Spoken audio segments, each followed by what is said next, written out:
They've done it.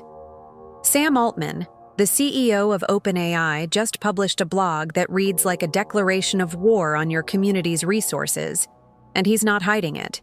He's proud of it.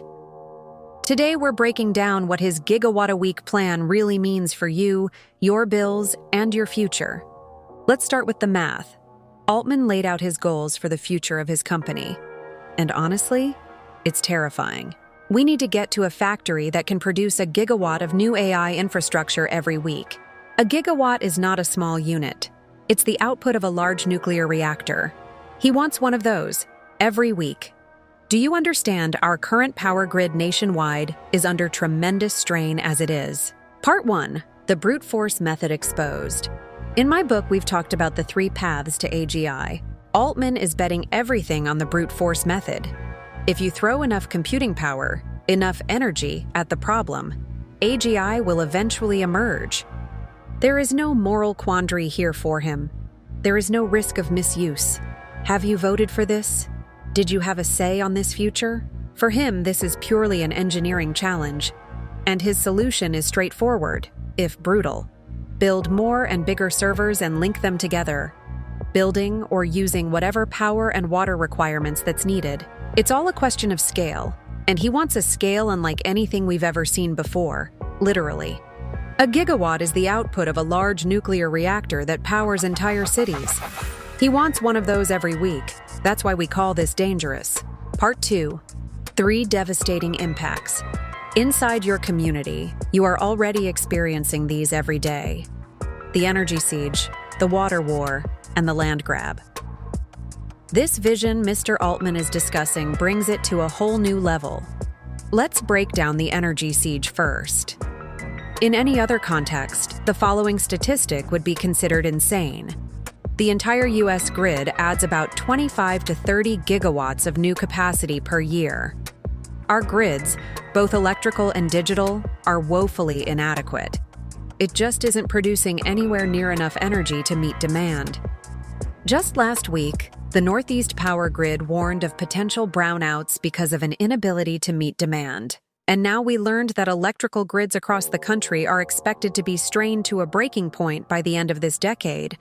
But Altman doesn't care about that because he wants more than twice the current U.S. output just for AI, 50-plus gigawatts per year. And he wants it yesterday.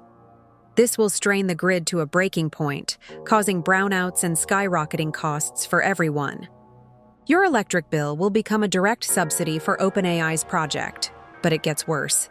These facilities require massive amounts of water for cooling, which brings us to the water war. In the arid West, where most of these facilities are located, water is scarce and expensive. These server farms will consume massive amounts of it, directly competing with farmers and residents. Your water bills will go up, and your community's water security will go down. And then there's the land grab. These facilities are enormous. They're over 100 acres. They will be sold to your city council as an economic boom, bringing temporary construction jobs and a handful of permanent tech jobs.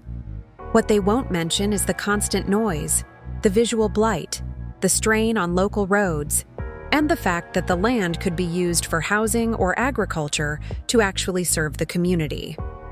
Part 3. The Beat China smokescreen. They'll say, "We have to do this to beat China." But this is a smokescreen. This is a corporate power grab, and you are being asked to pay for it with your standard of living. A true national strategy would involve a thoughtful, balanced approach, not a frantic, resource-hogging gold rush that leaves communities in the dark. It is so cynical. It is so corrupt. It is so obviously self-serving. And the worst part is that it will work if we continue to do nothing. Sam Altman's vision is a future where AI flourishes, but at the direct expense of our communities, our resources, and our wallets. The good news is that the fight against this won't be in Congress. It will be in your local planning commission and city council meetings. When a data center permit comes up, they need to hear from you. You don't have to be an expert. You don't have to be a lawyer. You just have to care. This is what we talk about on this channel.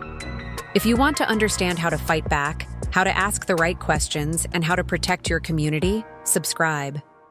We are the only check on this power grab. Thank you for your time, and remember, evil succeeds when good men and women do nothing.